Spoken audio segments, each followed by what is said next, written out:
Assalamualaikum, balik lagi di channel Family Dia.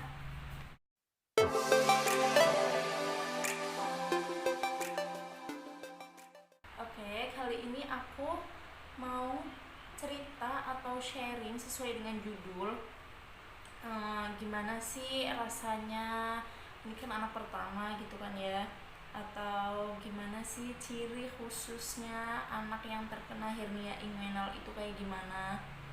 Oke, jadi awalnya tuh anak aku kayak yang tanda-tanda awalnya ya, kayak yang susah BAB, susah buang air kecil. Kalau enggak susah buang air kecil tuh kayak yang keluar dari alat kelaminnya tuh, kalau pipis tuh airnya dikit doang, kalau masih bisa pipis ya. Terus di atas kelaminnya itu kayak ada benjolan, kayak tumbuh benjolan gitu. Tapi tumbuh benjolannya tuh kayak kadang ada kadang nggak ada kayak gitu. Kok bisa sih kadang ada kadang nggak ada? Karena kalau lagi bermain biasa kayak gitu tuh emang kayak anak biasa gitu, nggak ada apa-apa. Terus kalau lagi ngeden gitu, kayak contohnya buang air besar, atau ya intinya kalau lagi ngeden gitu baru nongol, terus kayak gelembung gitulah.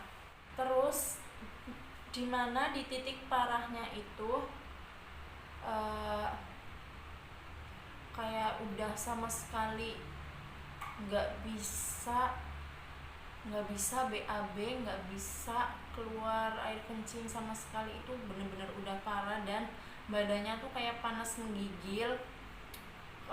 Kayak makan atau minum apapun yang masuk dalam mulutnya langsung dimuntahin gitu, sampai anaknya tuh bener-bener lemes banget. Dan kita kan takutnya kan kekurangan cairan ya, kalau kekurangan cairan juga kan bahaya gitu kan ya. Terus aku langsung bawa dia ke dokter anak. Setelah di dokter anak tuh diperiksa, kan karena panas kayak gitu kan, aku masih tunjuk ke yang benjolannya itu. uh, Waktu diperiksa dokternya kan anak aku nangis, otomatis kalau nangis kan ngejen gitu kan keluar. Terus langsung disuruh apa sih, kayak dikasih surat rujukan gitu ke dokter bedah.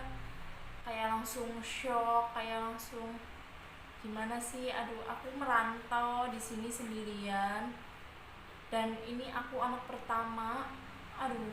Tapi sabar, harus sabar gitu kan. Terus setelah itu kata dokternya tuh kayak dikasih obat dulu. uh, Coba ngabisin obat ini dulu. Kalau sampai obat ini habis terus masih tumbuh, harus ke rujukan itu, ke dokter bedah itu. Terus 3 hari obatnya habis, aku langsung ke dokter bedah. Terus kata dokter bedahnya, ini tuh kena hernia inguinal. Terus kan aku nanya, emang harus ya pakai cara operasi, nggak ada cara lain gitu, ini kan masih kecil ya pasien. Terus dokternya jawab, katanya kalau masih di atas tuh bisa pakai alternatif atau apa. Tapi berhubung anak aku itu hernianya udah cukup parah, jadinya bukan cukup parah, waktu itu udah agak ke bawah gitu, jadinya harus dioperasi. Tapi menurut dokter baiknya itu di atas umur 2 tahun, dan waktu itu kan anak aku masih 1,5 tahun gitu kan. Terus tapi kalau hernianya itu sebelum 2 tahun kok udah kayak parah banget gitu, harus, walaupun belum 2 tahun tuh emang harus segera daripada makin parah dan anaknya tuh makin sakit. Waktu itu bulan Juni atau Juli gitu, anak aku masuk rumah sakit karena panas kayak gitu, cuma itu katanya belum parah. Terus bulan Agustus itu masuk rumah sakit, dan itu katanya udah parah banget, sampai kayak apa sih, ususnya tuh kayak kejepit gitu, udah ngejepit ususnya, jadinya harus segera dioperasi. Itu belum 2 tahun anak aku udah langsung langsung harus dioperasi. Jadinya ya udah aku langsung buru-buru pulang ke kampung, supaya ada yang nemenin aja gitu, kayak biar pikirannya tuh kalau ada orang rumah kan pikirannya lebih tenang. Kalau di sini kan sendirian gitu kan. Setelah itu aku pulang dan aku ingat banget waktu itu, di hari ulang tahun aku 16 Agustus ya. 16 Agustus aku tuh ulang tahun, tapi aku harus segera pulang buat ngoperasiin anak aku. Dan tanggal 17 Agustusnya nyampe sana, tapi katanya tutup atau apa, minta surat rujukannya itu. Jadinya tanggal 18-nya kita baru minta surat rujukan buat operasi di rumah sakit. Terus gimana sih rasanya anak dioperasi atau apa? Aduh, tega nggak tega ya bun, apalagi anak pertama. Terus kalau operasi kayak gitu kan harus dibius total. Kalau dibius total tuh harus puasa dulu, dan anak aku puasa 6 jam. 6 jam waktu itu kan masih nenen. Kayak aduh, nangis nggak bisa ditolongi, digendong, di apa tuh kayak nggak mempan sama sekali. Nangisnya ngejernya udah kayak apa tahu. Terus aduh pengen nangis. Terus puasa pas puasa abis itu kan masuk ke ruang operasi. Setelah 6 jam masuk ke ruang operasi,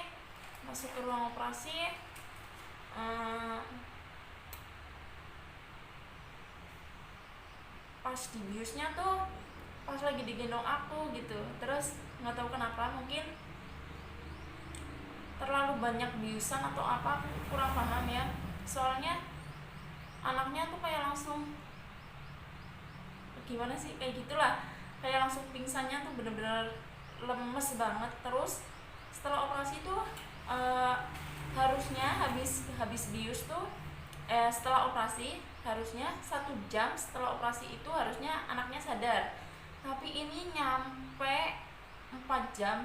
Sadar tuh jam 10 malam tuh baru sadar, dan anaknya tuh kayak kelaparan gitu, ya ampun. Tapi sebenarnya kalau abis operasi tuh kayak nggak boleh langsung makan ya, kayak minum air sedikit, takutnya tuh muntah. Tapi alhamdulillahnya anak aku tuh langsung makan, mungkin karena lapar, dan nggak kayak nggak operasi gitu, kayak biasa aja, langsung naik turun atau apa. Aku yang takut malahan naik turun, pokoknya nggak rewel sama sekali. Terus kenapa kok bisa langsung sunat gitu kan? Di sini banyak banget yang nanya ke aku atau ngomong ke aku, gimana sih kok bisa langsung sunat? Emang nggak takut ya? Katanya kan nauzubillah min zaliknya, bisa-bisa nggak punya keturunan atau apa kayak gitu kan, atau nggak bisa berdiri. Wallahu alam sih ya, kalau keturunan atau jodoh atau maut atau apapun itu kita serahkan ke Allah. Terus kalau masalah berdiri atau enggak, buktinya anak aku berdiri kok. Jadi kenapa langsung sunat? Ya itu karena kata dokter tuh, kenapa timbul benjolan di situ? karena itu diakibatkan karena pencernaannya kurang lancar, sedangkan itu berawal dari pipisnya. Karena pipisnya tuh susah kan, jadinya kan anak tuh ngejen gitu kan, terus ya kayak gitu, jadinya tumbuh, daripada kata dokternya daripada tumbuh di sebelah lagi mendingan sunat tuh. Ya udah nurut aja aku mah, yang penting anaknya tuh nggak ngerasain sakit lagi gitu kan. Dan alhamdulillah anak aku bener-bener, ya Allah terima kasih, bener-bener nggak ngerasain itu rewelnya pas puasa doang, pas disuruh puasa 6 jam itu doang.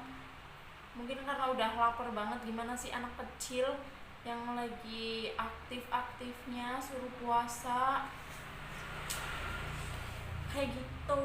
Aduh, terima kasih doa-doanya buat keluarga, buat sahabat, buat semuanya. Terima kasih sudah mendoakan anak aku, dan alhamdulillah sekarang dia sehat, udah kayak biasa lagi. Buat orang tua di luar sana yang sedang merasakan kekhawatirannya, aku juga awalnya khawatir asli, tapi gimana sih, daripada kita ngelihat anak kita kesakitan terus kita ngelawan ego kita aja gitu, nggak usah dengerin orang. Kalau masalah keturunan, masalah apapun itu kita serahkan ke Allah. Yang penting kita lihat sekarang anak kita kesakitan loh, masa kita kayak tega gitu.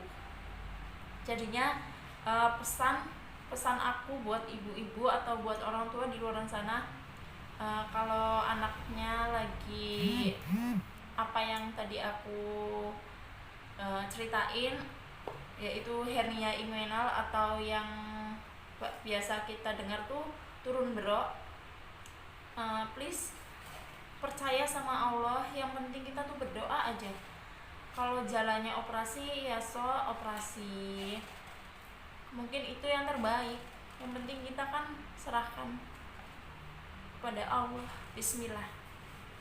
Oke, terima kasih. Semoga banyak pelajaran yang kita dapat. Maaf kalau ada salah-salah kata karena masih kebawa emosi.